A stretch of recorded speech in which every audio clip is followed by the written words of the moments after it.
Abrir la palabra en nuestro texto principal que veníamos leyendo desde hace 15 días, en Juan, en el capítulo 12 de Juan. Y habíamos dicho que habían unos griegos que querían entrevistarse con el Señor Jesucristo y habían llamado a Felipe para que les hiciera como ese puente. Y Felipe llamó a su hermano y bueno, entre los dos le dijeron al Señor Jesucristo que estos hombres querían hablar con él. Y dice el versículo 23 del capítulo 12, Jesús le respondió diciendo: ha llegado la hora para que el Hijo del Hombre sea glorificado. Dice el versículo 24, de cierto os digo, que si el grano de trigo no cae en la tierra y muere, queda solo, pero si muere, lleva mucho fruto. El que ama su vida la perderá, y el que aborrece su vida en este mundo, para vida eterna la guardará. Si alguno me sirve, sígame, hablando del servicio, ¿no? Si alguno me sirve, sígame, y donde yo estuviere, allí también estará mi servidor. Si alguno me sirviere, mi Padre le honrará. El versículo 27 dice: ahora está turbada mi alma, ¿y qué diré? Padre, sálvame de esta hora. Mas para esto ha llegado esta hora. Padre, glorifica tu nombre. Entonces vino una voz del cielo: lo he glorificado y lo glorificaré otra vez. Y la multitud que estaba allí y había oído la voz decía que había sido un trueno, otros decían un ángel le ha hablado. Respondió Jesús y dijo: no ha venido esta voz por causa mía, sino por causa de vosotros. Ahora es el juicio de este mundo. Ahora el príncipe de este mundo será echado fuera, y yo, si fuere levantado de la tierra, a todos atraeré a mí mismo. Padre celestial, en esta mañana, Señor, te agradecemos, Dios, por el privilegio que tenemos de poder abrir tu palabra en esta mañana. Gracias porque es un gozo para nosotros poder meditar en ella, pero te rogamos en esta mañana, Señor, que seas tú disponiendo todo nuestro ser, alma, espíritu, cuerpo, para poder escuchar tu voz, para poder meditar en ella, y dispone nuestros sentidos, Padre, para que no seamos simples oidores, sino también hacedores de tu palabra. No permitas que el enemigo intente interponerse, trayéndonos otras distracciones o colocando sueño, Señor, sino que podamos estar atentos en esta mañana para meditar en tu palabra. Te lo rogamos en el nombre precioso de tu Hijo amado, mi Señor Jesucristo. Amén. Mis hermanos, y veníamos hablando acerca de la importancia que había tenido la venida de nuestro amado Señor Jesucristo a este mundo. Entonces vamos a hacer un pequeño recorder de lo que vimos hace 15 días para que le cojamos el hilo, y de pronto algunas personas no vinieron, entonces puedan saber de qué estamos hablando.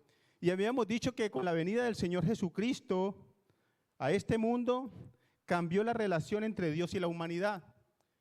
Y recordábamos cómo era en la antigüedad, y decíamos que ahora, con la venida de nuestro amado Señor Jesucristo, que rompió ese velo, y ahora nosotros no necesitamos de ningún intermediario para entrar a la presencia misma del Señor y para poder orarle a mi Señor, sino que ya podemos entrar a ese lugar santísimo y estar de frente con mi Señor y poderle orar, poder hablar con Él.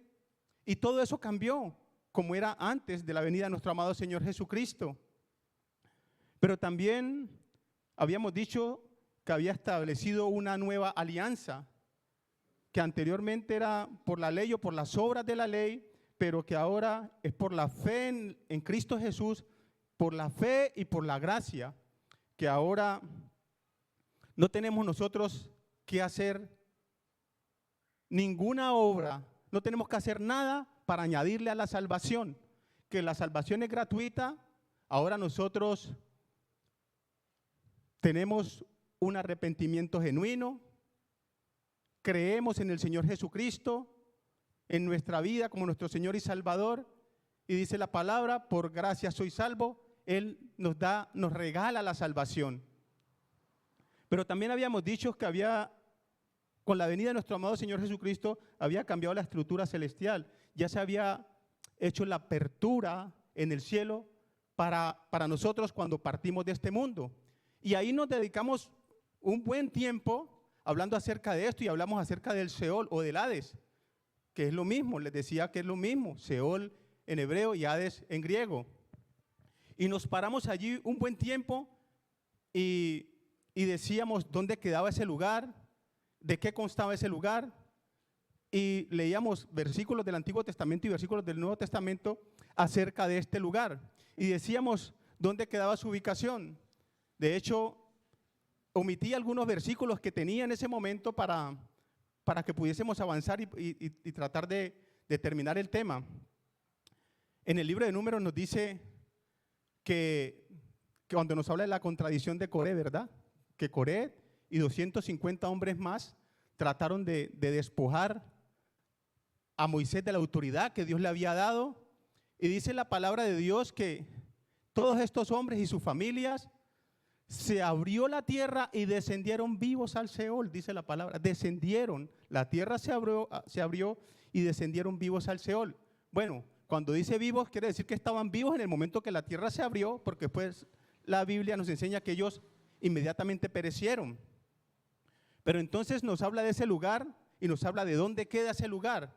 Y habíamos dicho que este era un lugar que consta de dos partes, del seno de Abraham y el lugar de tormento.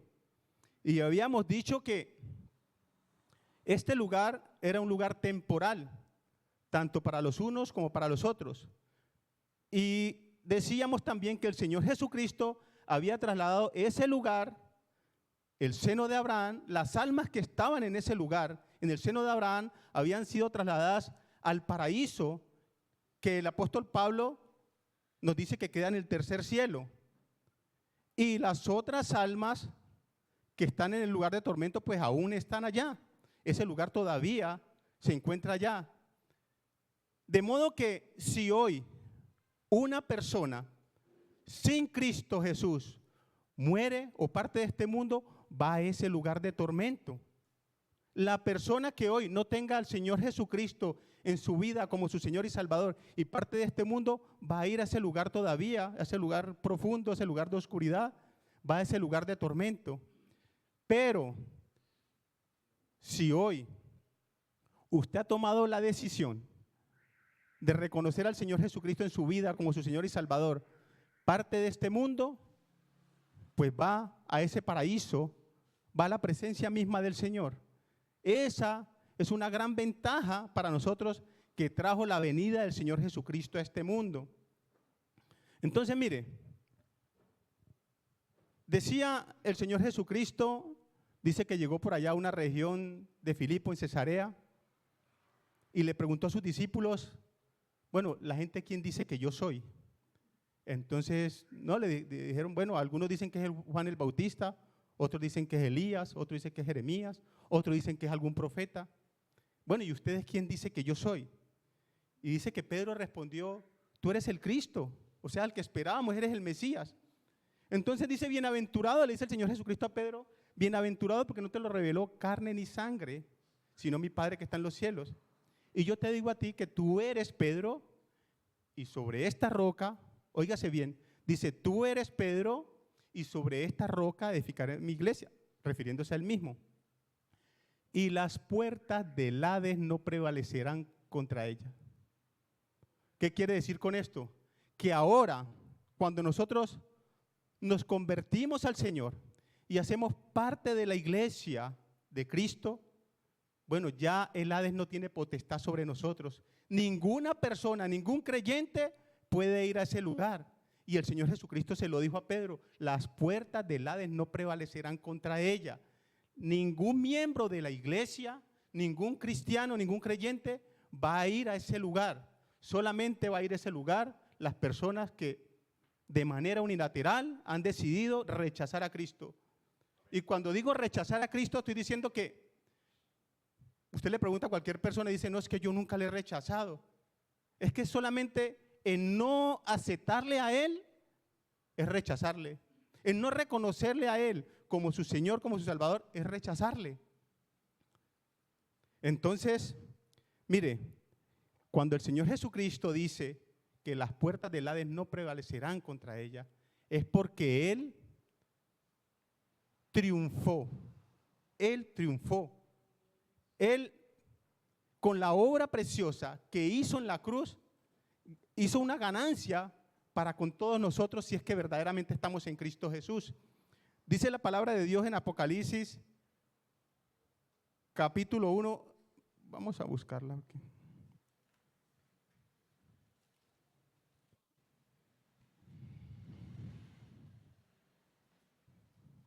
Dice, mire, cuando estaba el apóstol Juan recibiendo la revelación, dice que esto es palabra del Señor Jesucristo.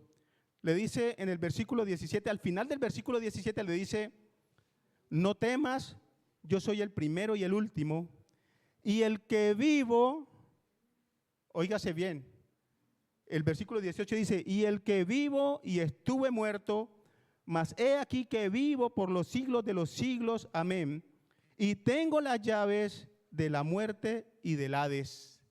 Y tengo las llaves de la muerte y del Hades.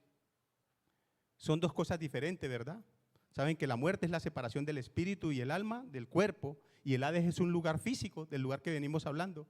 Pero dice la palabra de Dios que Él tiene las llaves de la muerte y del Hades. ¿Y por qué decimos que Él tiene las llaves de la muerte y del Hades? Porque mire, mi Señor Jesucristo, Él murió, vino a este mundo, murió y resucitó. La muerte no le pudo contener, dice la palabra de Dios. O sea que Él triunfó sobre la muerte, pero tampoco su alma fue dejada en el Hades. De allá también salió. Él fue el único que pudo ir a ese lugar, experimentar ese lugar, y no solamente salir de ese lugar, sino que con él atraer todos los que estaban cautivos en el seno de Abraham. Quiere decir con esto que mi Señor Jesucristo triunfó sobre ese lugar físico y triunfó sobre la muerte. A los dos, está por encima de los dos. Y si Él triunfó, pues nosotros también triunfamos porque estamos en Cristo Jesús. Él tiene las llaves de la muerte y del Hades. De modo que si una persona no viene a Cristo Jesús, quiere decir que no utilizó verdaderamente esas llaves que podían sacarlo de ese lugar, que podía ir eternamente a ese lugar que decíamos que es provisional. Pero si estamos en Cristo Jesús, como Él triunfó, también nosotros somos triunfadores. Y mire, y pasa algo principal aquí. La Biblia nos enseña que el Señor Jesucristo fue a ese lugar, pero pasó algo que no ha pasado en ningún ser humano en todos los tiempos desde que existe el ser humano. El Señor Jesucristo fue a ese lugar y dice la palabra que su cuerpo no vio corrupción. O sea, su cuerpo no fue descompuesto. Mire, si ustedes pueden mirar, habían resucitado o hubo, digamos, resurrección de muertos desde la antigüedad. Tenemos ejemplo cuando Eliseo murió, ¿verdad? Que fue y lo enterraron en un lugar donde había un ejército del pueblo de Israel, y cuando enterraron a Eliseo, dice que estos huesos cogieron carne, cogieron tendones y ese ejército resucitó. Tenemos ejemplo en el Nuevo Testamento, cuántas personas no resucitaron. El Señor Jesucristo fue y resucitó a Lázaro, pero cuando llegó donde Lázaro le dijeron: vean, ya lleva 3 días de muerto, ya hiede, ya su cuerpo se descompuso. Igual que los de la antigüedad, sí resucitaron, pero cuando murieron, su cuerpo se descompuso algún día, porque tuvieron que volver a morir. Entonces, podemos colocar un ejemplo cuando el Señor Jesucristo resucita a la niña. Su cuerpo no se había descompuesto en ese momento, ¿verdad? La resucitó, pero un día la niña creció y su cuerpo se descompuso. Pero el Señor Jesucristo pudo tener la preeminencia. Por eso dice que Él es primero en todo. Él tiene la preeminencia en todo, porque la palabra nos enseña que su cuerpo nunca vio corrupción, a pesar de que fue a ese lugar. Dice en Hechos 2:27, mi hermano, me lo puede colocar ahí, por favor. Hechos capítulo 2, versículo 27. Vamos a leer. Dice, porque está haciendo alusión a una profecía, ¿cierto? Dicha por el rey David. Porque no dejarás mi alma en el Hades, ni permitirás que tu santo vea corrupción. El versículo 30, mi hermano, por favor. Y dice, pero siendo profeta y sabiendo que con juramento Dios le había jurado que su descendencia en cuanto a la carne levantaría al Cristo para que se sentase en su trono, siga el versículo 31, viéndolo antes, habló de la resurrección de Cristo, que su alma no fue dejada en el Hades, ni su carne vio corrupción.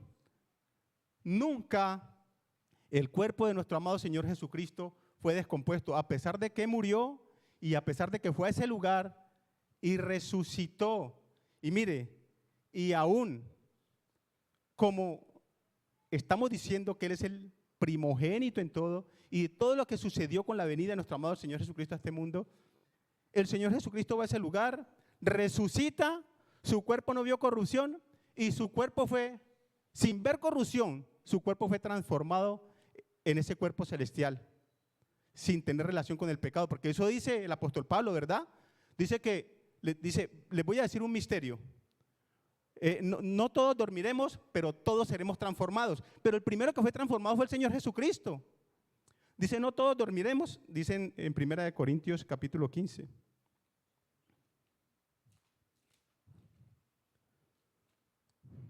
Primera de Corintios capítulo 15 dice lo siguiente. El versículo 9 dice,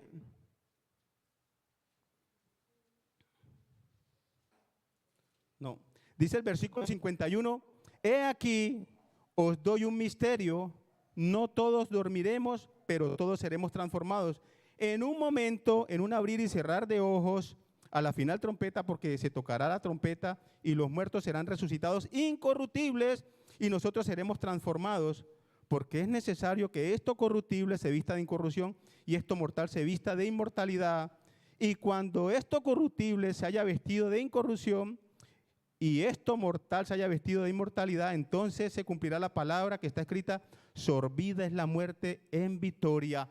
Entonces estamos hablando de nuestro amado Señor Jesucristo, el primero que venció a la muerte y el primero que fue transformado. Bueno, Él es el primogénito en todo. Luego nosotros, como dice el apóstol Pablo, nuestro cuerpo va a ser a semejanza del cuerpo de Cristo, así como Él fue transformado. Porque no podemos nosotros partir a ese lugar con este cuerpo de corrupción. Nuestro cuerpo tiene que ser transformado. Y Él fue el primero. Él fue el primero porque Él es el primogénito en todo. Entonces, mis hermanos, estamos hablando acerca de este lugar que el Señor Jesucristo venció y que el Señor Jesucristo tiene autoridad sobre la muerte y sobre el Hades. Y si Él tiene autoridad sobre la muerte y sobre el Hades, pues nosotros también la tenemos porque estamos en Cristo Jesús, ¿verdad? Bueno, proseguimos, dejemos este tema del Hades, del Seol y del Hades allí y sigamos. ¿Qué más causó la venida de nuestro amado Señor Jesucristo y el tiempo que estuvo aquí en la tierra? Habíamos quedado en el derrocamiento de Satanás, lo que causó la venida del Señor Jesucristo, el derrocamiento de Satanás, pero no para Dios. Estamos hablando de los creyentes. Estamos hablando de que ahora nosotros como creyentes tenemos poder para resistir al enemigo y para vencerlo. Entonces habíamos hecho alusión a un versículo en el capítulo 10 de Lucas.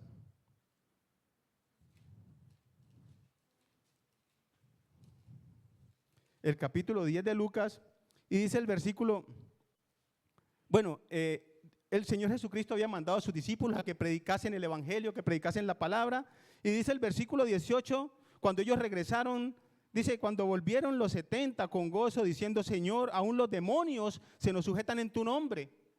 Entonces, dice el Señor Jesucristo, yo veía a Satanás caer del cielo como un rayo. O sea, con la venida de mi Señor Jesucristo, ahora el enemigo no tiene autoridad sobre nosotros. Ahora el príncipe de este mundo no tiene potestad sobre nosotros. Ahora nosotros tenemos armas para vencerle. Mire, Él puede hacer muchas cosas. Aún puede hacer muchas cosas. Y eso, que las cosas que puede hacer tienen que ser permitidas por Dios. Las únicas cosas que puede hacer pueden ser permitidas por Dios, pero él ya no puede tomar o meterse en el cuerpo de un creyente, no puede hacer nada por el alma de un creyente, no puede separarnos del amor de Dios. Hay tantas cosas que Él ya no puede hacer contra nosotros, o sea, ya no tiene potestad sobre nosotros. Si bien, como les digo, hay algunas cosas que se le es permitido hacer, pero aún así, el Señor nos ha dado un arma para que podamos resistir a esos ataques o a las cosas que Él puede hacer contra nosotros, si es que le es permitido de parte de Dios. Entonces, mire, Satanás nos puede tentar, sí, nos puede tentar, porque el deseo de él es que le fallemos al Señor, ¿verdad? Dice Primera de Tesalonicenses,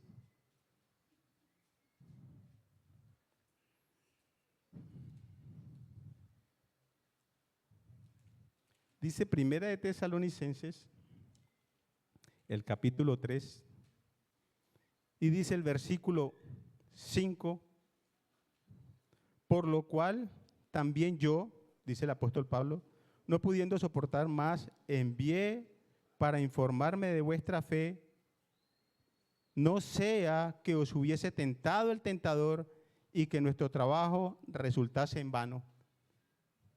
Él puede hacer eso, puede tentarnos, Él nos puede, después de que nos tienta, ¿sabe qué hace? Él nos acusa, nos puede acusar. Como dice la palabra de Dios en Apocalipsis el capítulo 12. Dice el versículo 10, entonces oí una gran voz en el cielo que decía, ahora ha venido la salvación, el poder y el reino de nuestro Dios y la autoridad de su Cristo, porque ha sido lanzado fuera el acusador de nuestros hermanos, el que los acusaba delante de nuestro Dios día y noche. Entonces, mire, cosas que, digamos, todavía puede tener el permiso de parte de Dios para hacer.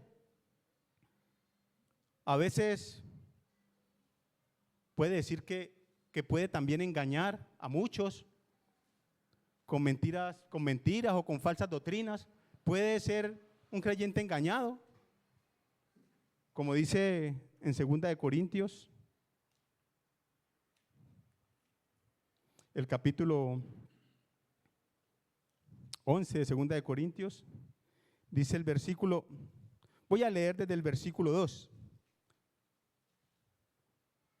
Porque os celo, dice el versículo 3, pero temo que como la serpiente con su astucia engañó a Eva, nuestros sentidos sean de alguna manera extraviados de la sincera fidelidad a Cristo. Entonces, ¿qué puede hacer Él? Él nos puede engañar con mentiras, puede introducir a una persona que traiga falsas doctrinas para podernos engañar, con el objetivo de que le podamos fallar al Señor y perdamos nosotros esa comunión con nuestro amado Señor.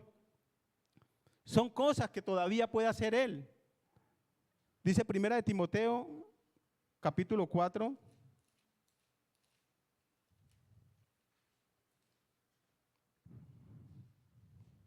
Primera de Timoteo capítulo 4 dice el versículo 1, pero el Espíritu dice claramente que en los postreros tiempos algunos apostatarán de la fe, escuchando a espíritus engañadores y a doctrinas de demonios. Entonces, estoy diciéndoles esto para que nos quede claro que aunque la venida del Señor Jesucristo pudimos nosotros y tenemos herramientas para derrocar al enemigo, Él puede hacer algunas cosas todavía con el permiso de Dios. Y a veces, ¿sabe qué hace?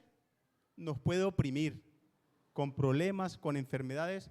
El hermano Rubén estaba hablando ahorita acerca de un hermano que está pasando una situación con su hijo, ¿verdad?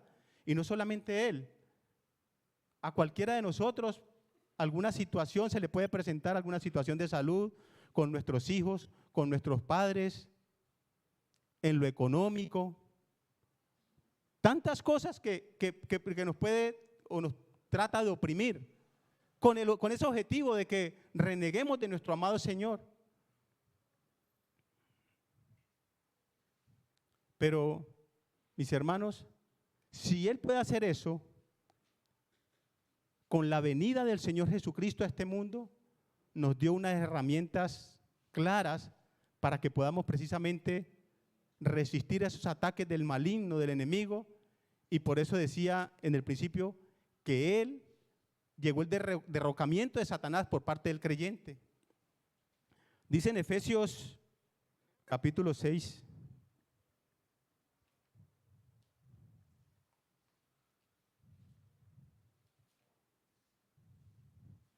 dice el capítulo 6 de Efesios, dice el versículo 12 así: porque no tenemos lucha contra carne ni sangre. O sea, Dios sabe que el creyente iba a tener esta situación, iba a pasar por esta situación, que siempre el enemigo va a andar como león rugiente buscando hacerle daño al creyente, ¿verdad? Entonces dice, como no tenemos lucha contra carne ni sangre, sino contra principados, contra potestades, contra los gobernadores de las tinieblas de este siglo, contra huestes espirituales de maldad en las regiones celestes. Por tanto, dice la palabra, por tanto, tomad toda la armadura de Dios para que podáis resistir en el día malo, y habiendo acabado todo, estéis firmes. Estad pues firmes, ceñidos vuestros lomos con la verdad, vestidos con la coraza de justicia y calzados los pies con el apresto del evangelio de la paz. Y sobre todo, tomad el escudo de la fe con que podáis apagar todos los dardos de fuego del maligno, y tomad el yelmo de la salvación y la espada del Espíritu, que es palabra de Dios. Entonces, mire, acabamos de ver una serie de cosas que el enemigo aún puede hacer con nosotros, pero pues el Señor nos dejó dotados de una herramienta bastante valiosa para contrarrestar esos ataques del maligno. Dice, ahí están las armas con las cuales te puedes defender, ahí están. Pues hagamos uso de ellas. Y eso es una de las ventajas o de lo principal que nos sucedió a nosotros como creyentes con la venida de nuestro amado Señor Jesucristo. Mire todas las armas que nos ha dejado para que nos podamos defender. Y por eso hablamos del derrocamiento de Satanás en el creyente, hablando del creyente, porque, como les decía, él ya ha sido derrotado, Dios ya lo ha derrotado desde el principio, pero el creyente ya tiene cómo derrotar a Satanás. Dice la palabra de Dios, mis hermanos, en Santiago, capítulo 4 de Santiago.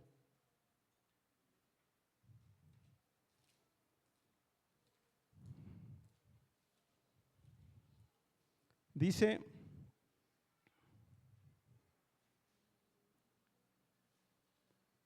el versículo 7, dice, someteos pues a Dios, resistid al diablo y él huirá de vosotros. Resistid al diablo y él huirá de vosotros. ¿Y cómo le resistimos? Pues utilizando las armas que el Señor Jesucristo nos dio, sencillamente. Así le resistimos. Pero sigamos avanzando. Algo también muy principal que ocurrió con la venida de nuestro amado Señor Jesucristo a este mundo es la autoridad celestial de Cristo. La autoridad celestial de Cristo. Jesús como Señor. Ahora vemos a nuestro amado Señor Jesucristo como Señor en los cielos. Y allá hay unos versículos que yo creo que la mayoría se lo saben en el capítulo 2 de Filipenses, que dice, haya pues también en vosotros ese sentir que hubo en Cristo Jesús, el cual siendo en forma de Dios no estimó el ser igual a Dios como cosa que aferrarse, sino que se despojó de sí mismo, tomando forma de siervo, hecho semejante a los hombres, y como hombre, en la condición de hombre, se humilló hasta la muerte y muerte de cruz. Eso es su venida y lo que hizo, cómo murió y cómo resucitó. Pero dice la palabra, por lo cual Dios le dio un nombre que es sobre todo nombre, para que en el nombre de Jesús se doble toda rodilla de los que están en el cielo, en la tierra y debajo de la tierra. Y toda lengua, oiga bien, toda lengua confiese que Jesús es el Señor. Ahora vemos a al Señor Jesucristo como el Señor. Y no solamente aquí en la tierra, sino en el cielo, en la tierra y debajo de la tierra. Todo mundo tiene que reconocer, todo ser viviente tiene que reconocer que Jesucristo es el Señor. Por lo que hizo, porque vino, se despojó, se humilló, murió y resucitó. Y dice la palabra de Dios en el libro de Hechos,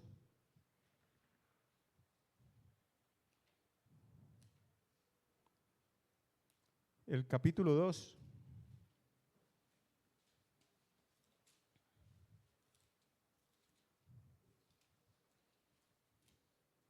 Y dice, el versículo 36 dice, hablando el apóstol Pedro, sepa pues ciertísimamente toda la casa de Israel que a este Jesús, a quien vosotros crucificasteis, Dios le ha hecho Señor y Cristo. Dios le ha hecho Señor y Cristo. Vemos a nuestro amado Señor Jesucristo como el Señor. Y seguimos avanzando, mis hermanos. Otra importancia de la venida de nuestro amado Señor Jesucristo y lo que hizo, la autoridad de Jesús sobre los ángeles. La autoridad de Jesús sobre los ángeles. Y quiero que leamos un versículo en el libro de Hebreos.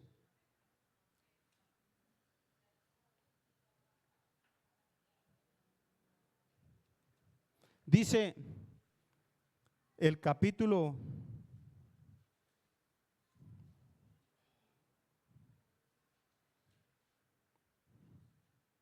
1, dice el versículo 4, que nuestro amado Señor Jesucristo fue hecho tanto superior a los ángeles, cuanto heredó más excelente nombre que ellos. Oiga bien, heredó más excelente nombre que ellos. Porque ¿a cuál de los ángeles dijo Dios jamás, mi hijo eres tú? Eso sucedió cuando el Señor Jesucristo vino a este mundo. Cuando Él entra a este mundo, entonces se presenta como el Hijo de Dios, y es donde el Señor, es donde Dios le dice, este es mi Hijo amado, en el cual tengo complacencia. Este es mi hijo eres tú. Entonces dice, ¿a cuál de los ángeles dijo Dios jamás, mi hijo eres tú? Yo te he engendrado hoy, y otra vez, yo seré a él por padre, y él me será a mí por hijo. Y otra vez, cuando introduce al primogénito en el mundo, dice, adórenle todos los ángeles de Dios. Miren la importancia de la venida de nuestro amado Señor Jesucristo y de venir a hacer esa obra durante ese tiempo acá, que ningún ángel había podido hacer, no podía hacer, solamente la podía hacer el Señor Jesucristo. Por eso dice que Él es superior a los ángeles, por cuanto la venida del Señor Jesucristo, mire todo lo que ha hecho. Entonces, pero sigamos leyendo, dice, y otra vez cuando introduce el primogénito en el mundo, dice, adórenle todos los ángeles de Dios. Y dice el versículo 7, ciertamente de los ángeles dice, el que hace a sus ángeles espíritus y a sus ministros llamas de fuego. Solamente dice de eso de los ángeles, pero mire cómo se expresa de su Hijo, de nuestro amado Señor Jesucristo, porque la obra que Él hizo acá en la tierra fue algo especial, no solamente para Dios, sino para nosotros. Porque si hoy, mis hermanos, estamos aquí verdaderamente reunidos alrededor de la persona de Cristo, es porque Él vino a este mundo por el tiempo que estuvo acá y por lo que hizo en favor de cada uno de nosotros. Pero también sigamos, dice que cambió la forma de ser redimidos. Con la venida del Señor Jesucristo cambió la forma de ser redimidos. Recuerden que anteriormente, ¿cómo se hacía? Se utilizaba la sangre de un animal indefenso y hacían una serie de sacrificios. Bueno, ahora nosotros hemos sido redimidos por la sangre preciosa de Cristo Jesús. Dice en Hebreos capítulo 9, dice el versículo 11, pero estando ya presente Cristo, sumo sacerdote de los bienes venideros, por el más amplio y más perfecto tabernáculo, no hecho de manos, es decir, no de esta creación, y no por sangre de machos cabríos ni de becerros, sino por su propia sangre, entró una vez para siempre en el lugar santísimo, habiendo obtenido eterna redención eterna redención. Ahora sí hemos sido redimidos por la sangre preciosa del Cordero, de nuestro amado Señor Jesucristo. Miren cuántos pasos hemos visto de lo que hizo nuestro amado Señor con su venida a este mundo. Pero también con su venida hizo una nueva creación. Ahora nosotros somos nuevas criaturas. ¿Qué dice, mis hermanos, allá en 2 Corintios 5:17? De modo que si alguno está en Cristo, nueva criatura es. Las cosas viejas pasaron y aquí todas son hechas nuevas, dice la palabra de Dios. Ahora somos nuevas criaturas. ¿Por qué fue eso? Por la venida de nuestro amado Señor Jesucristo y lo que hizo Él por cada uno de nosotros. Y dice la palabra de Dios en el libro de Gálatas,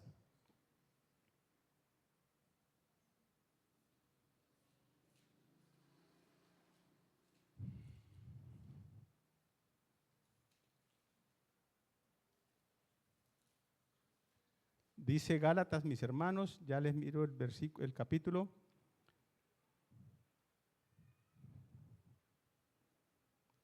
Gálatas capítulo 6. Dice así: porque en Cristo Jesús ni la circuncisión vale nada, ni la incircuncisión, sino una nueva creación. Queriendo decir con esto que ahora, no porque usted sea judío, porque usted sea griego, porque usted sea de allá, sea de acá, eso no vale nada. Ahora solamente el que esté en Cristo Jesús, el que haya aceptado o reconocido al Señor Jesucristo como su Señor y su Salvador, forma parte de esta nueva creación. Ahora somos nuevas criaturas. Y no por algo que usted haya hecho. Mire, yo quiero colocar un ejemplo de lo que pasó con el Señor Jesucristo, con este hombre en la cruz, aquel hombre que fue salvo. No quiero decir que con lo que voy a decir tenemos que dejar de congregarnos, de dejar de bautizarnos, de dejar de casarnos. No, en ninguna manera. Solamente quiero colocar ese momento, el momento que pasó en ese momento con el Señor Jesucristo y este ladrón que fue salvo. Este ladrón reconoció al Señor Jesucristo como su Señor, como su Salvador. Dijo: acuérdate de mí cuando vengas en tu reino. Confesó a Jesucristo como el Rey. Le estaba confesando como el Rey: acuérdate de mí cuando vengas en tu reino. Este hombre no había hecho nada para merecer la salvación. Bueno, nosotros tampoco. Pero este hombre, podemos decir que menos. Este hombre, yo creo que en su vida había entrado a un templo.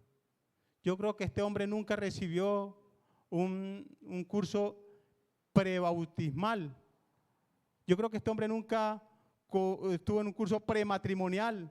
Yo creo que este hombre nunca tuvo un curso de teología o de escatología, de lo que sea. Este hombre solamente reconoció al Señor Jesucristo como el Rey, como su Señor, y fue salvo. Amén.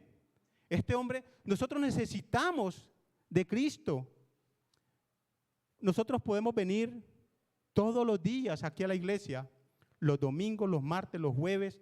Podemos congregarnos todo el tiempo que queramos y podemos permanecer viviendo aquí, todos los días aquí. Pero si no hemos reconocido al Señor Jesucristo en nuestra vida como nuestro Señor y Salvador, usted está perdiendo el tiempo. Está viniendo a perder el tiempo acá, sencillamente. Lo principal es reconocerle a Él, a este Señor de señores, a este que vino a este mundo y entregó su vida y padeció por cada uno de nosotros, a mi Señor Jesucristo. Y entonces, mis hermanos, de estos versículos que es nuestro texto principal allá en el Evangelio de Juan, pues vamos por el segundo versículo de los 9 que leímos esta mañana, que es que el grano de maíz cae a la tierra y si no muere, pues queda solo, tiene que morir y resucitar para llevar mucho fruto, como hoy podemos ver. Nosotros ya estamos aquí porque Él, bueno, es una alegoría del maíz con la vida del Señor Jesucristo, de que Él vino a esta tierra, murió y resucitó, y hoy mire el fruto de la muerte de nuestro amado Señor Jesucristo, y no solamente de la muerte, sino que venció la muerte, como decíamos ahora, venció la muerte y venció el Hades. Hoy el Señor Jesucristo tiene autoridad sobre estas dos cosas. Entonces, vamos a dejar ahí, mis hermanos, vamos a orar. Bendito Dios, Padre de la gloria, muchas gracias, mi Señor, te damos en esta mañana y esta tarde ya por tu palabra. Gracias, Señor, porque hoy comprendemos cuán importante ha sido tu venida, la venida de tu Hijo amado, mi Señor Jesucristo, a este mundo y todos los beneficios que ha traído, Padre, para cada uno de nosotros, pero no solamente en este mundo físico, sino en el mundo espiritual y en el mundo celestial. Gracias, Padre, pues, por tu Hijo amado, por quien ha sido hecha todas las cosas, porque es el primogénito en todo. Él ha experimentado absolutamente todo, primero que nosotros, sus hijos. Padre, gracias, pues, en el nombre precioso de tu Hijo amado, mi Señor Jesucristo. Amén.